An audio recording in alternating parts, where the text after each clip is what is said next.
This is Paranormal Short Session 3 by Keith Evans at the Chestnut Street Cemetery in Apalachicola, Florida.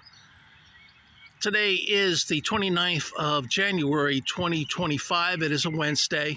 I'm at the brick chimney looking obelisk that stands in the middle of the Chestnut Street Cemetery that most people don't seem to know anything about. I asked questions to the ghosts and spirits already during my promos if they knew anything about this, let's say, brick chimney object. Was it here before the Chestnut Street Cemetery was built? You know, was it moved here later on? And I didn't seem to get any answers. The words I got on the obelisk 5 didn't seem to answer any of those questions. The last 3 words were easy, straight, age. I don't know if they're talking about my age or the age of the little chimney there.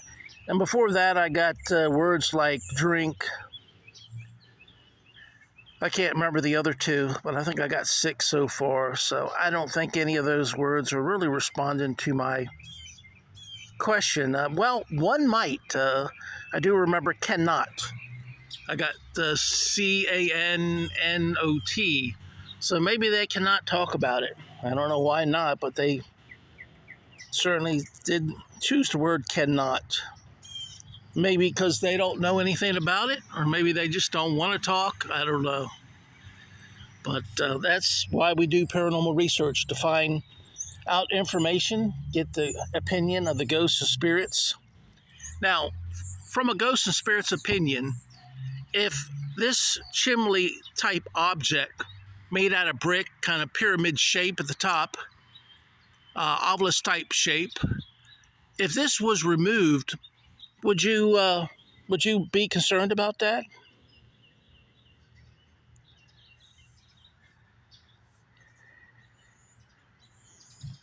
I know today it's nice out. It's probably in the lower 60s. I'm probably dressed a little bit too warm, but you can see how I'm dressed, and it's probably a little bit too warm for that. So there'll be no way to see any cooler air rising up or warmer air rising up from a cave, because it's probably 62 degrees. It's out right now. It'd be the same temperature as the cave, so it'd all blend in and you wouldn't really notice any difference. So, but if you were going to mark something for future usage, wouldn't that be a good way to mark entrance or the exit of a so-called cave or man-made tunnel? You know, the suspicious object that has no meaning, that seems to be in the middle of the cemetery. And it is uphill. I'll show you. It goes downhill from there. And this is probably, it might be a little higher right where that fence is. But this is pretty much uphill. And it's downhill back here. Goes downhill once you get past the cemetery, the road goes downhill that way. This is like the highest peak right here. This would be the top of the sand dune, close to it. It would probably start here and go over to like where that fence is before it starts to gradually go down and slope, a gradual slope downward. All right. Well, okay, you know the age of the chimney? What year was this brick chimney built? Let me go about it that way. I might find the individual that built it. Can you give me the year? Okay, I'll choose 18, and you choose the last 2 letters, or numbers, I'm sorry. That way you don't have to use too much energy. It's probably built in the 1800s. If not, well, say no, not, N-O-T, and then I'll choose 19, and you choose the rest of the numbers to finish out the year. 1900 and what?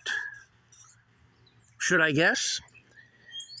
1900, not correct. 1901, 1902, 1903, 1904, 1905, 1906. I'm moving too fast for you, ghosts and spirits. 1907, 1908, 1909, 1910, 1911, 1920, 1912. I skipped some. 1913, 1914, 1915, 1916. Tell me when to stop. 1917, 1918, 1920. I think this was here before 1920, so I won't go any further.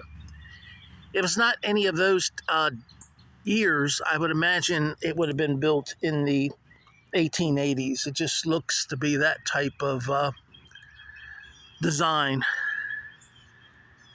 I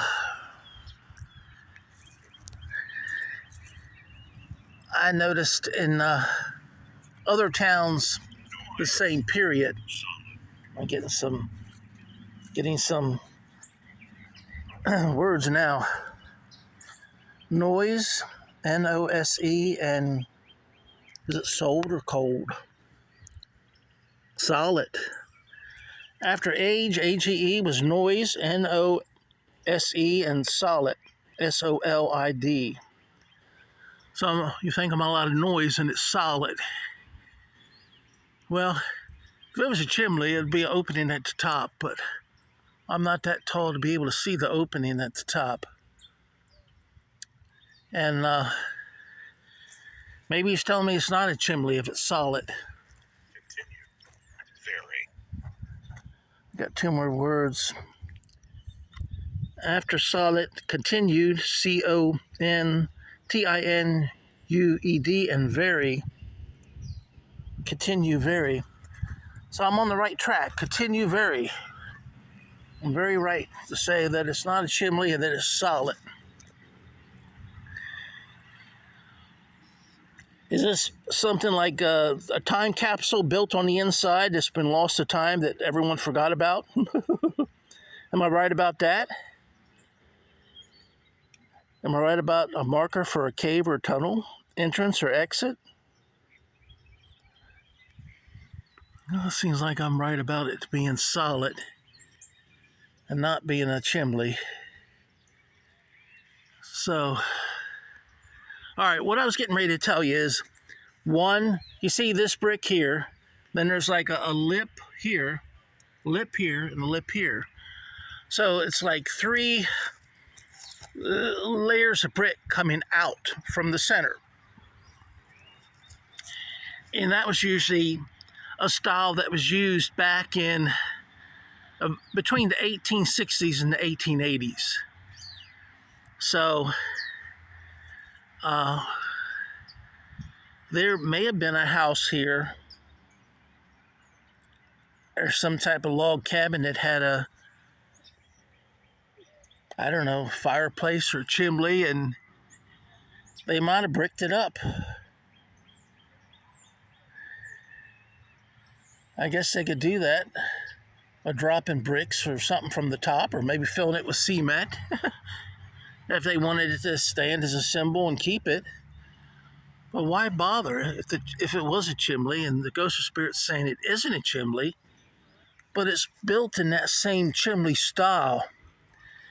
Now later on, to keep out birds and rain, they built a structure like this. Usually, it doesn't have to be that tall. Usually most structures built on top of the chimney might be, maybe this tall, maybe 3 or 4 feet at the most. That structure there is probably almost as tall as I am. Now, you don't really need that to keep out. It's overkill as far as keeping out rain or keeping out the birds. And then on top would be some type of grate, metal grate. So you would keep out any type of birds from flying down in there and nesting, or flying down there and flying into your house and maybe starting a fire by hitting the hot fire and knocking hot embers on your floor and catching it on fire. So, but anyway, that is overkill. That looks like this part may have actually been a chimney at one time, and they probably moved it here and tried to make some type of pyramid monument out of it. because that would be very much overkill. The only thing I could think of, if this was on a grand house and this chimney was low and they had built onto it, say a room over here, and they didn't want the smoke coming into that room, they would build it up higher so it would go past the top of that room and dissipate out into the sky. That's the only reason why I would add an extension that long onto the top of a chimney, because it's really not needed. And people did that because this area here was a very wide area. Any type of grate that you would buy to put on there would be expensive. If you build it really narrow, you'd have a smaller grate to put on top of it, and less likely that birds or anything is going to get into it. But this would be a wide area for, if all this was open here, they could have a wide area that almost anything could come down that way, especially Santa Claus. So, all right. Help me out here, ghosts of spirits. I haven't got any more. Last three words are solid. SOLID. Continue. CONTINUED. And very. All right, you want me to continue my search, huh? Is that because this is not the right spot for a tunnel or a cave? I don't know. Anyway, does anyone know the location or the property address where this chimney once stood as a working fireplace? If the address wasn't where we're at right now. All right. Does any ghost or spirit know why this brick-type structure is built in the center of the Chestnut Street Cemetery? I don't know if you can say it's smack center, but all right, let's look at it, and then you judge from at home. Does that look pretty much to be in the center of the Chestnut Street Cemetery? Yeah, it's pretty much in the center. All right, ghosts and spirits are not cooperating. Hold it, I got very, VERY, soon, SOON. I think I had very, and design, DESING. All right, soon design. Very soon design. All right, you're going to tell me the design of this? I know I had found a book on chimneys in St. Augustine, and I figured, well, no one will be interested in this. Someone had done the history of the chimneys and who had patents on them and stuff like that, and when they were made, and when houses were utilizing that type of chimney and why. I wish I'd have bought that book, because when I went back to St. Augustine a couple months later, it was gone. I couldn't find it. So, is this a teaser for the ghosts and spirits not to tell me anything? Soon design. Very soon design. All right, well, who designed this chimney? If you don't want to tell me, anything about how it was used here in Apalachicola. What was the name of the man who designed it?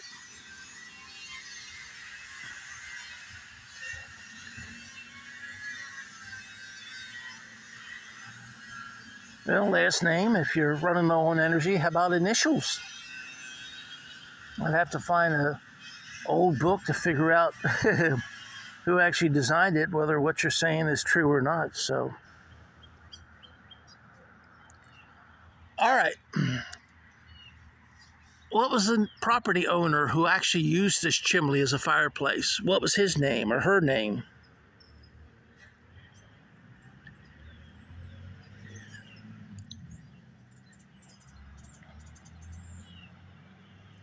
All right, not getting much. Well, I have to say that it's a very interesting piece here that's always fascinated me as far as why it was built and what it stands for, and how it got here and who put it here. But for now, I'm just going to have to go with the ghosts of spirits either don't know or they're not telling me. And there might be some ghosts of spirits who do know, but they might not be here today. So I'm going to thank the ghosts of spirits for their honest and candor response to my questions as they use the Obelisk 5B. And thank you all at home for watching my paranormal short sessions. I appreciate it from the bottom of my heart. Thank you for all your support. All right, this has been Paranormal Short Session 3 by Keith Evans at the Chestnut Street Cemetery in Apalachicola, Florida. And today is Wednesday, 29th of January, 2025. It's nice and warm outside. It's about 62 degrees, and I'm dressed kind of rather warm for 62 degrees. I'm getting warm out here. So, anyway, appreciate everyone's support. Take care. And if you get a chance, check out my YouTube channel for the full extent of all paranormal short sessions. Plus, you get to see the promos. Promos are short, usually a minute or less. And my paranormal short sessions run from like anywhere from 10 minutes to usually no more than 20 or 25. And I hope you will check out my book, Vampires Dead or Alive. It's available on paperback, Amazon, and where other good books are sold. It's also available in just about all not Spanish, but English-speaking countries. I think it's available in Spain, because I think Spain, they speak more than one language fluently. And it's also available in Japan. And the other places are Canada, Great Britain, many places in Europe. So check out my book. If you're listening to this and you're not from the USA, you can still purchase my book on Amazon. And that's Vampires Dead or Alive, ? And also my book, The Hayes House Ghosts for People Too. I haven't received the final notice or final royalties. So some distributors still have it someplace. So if you want that book, try to grab it, because I've already stopped. They won't be printed anymore. Now, it's still available on ebook. So if you want to purchase the ebook, The Hayes House Ghost for People Too, that is still available. But I'm no longer having it printed. So if it's out there in the chain of different book vendors have it, go ahead and purchase it. So, and that's called The Hayes House Ghost for People Too. It's about a 340-page book. All right, thank you, everybody, and have a good day.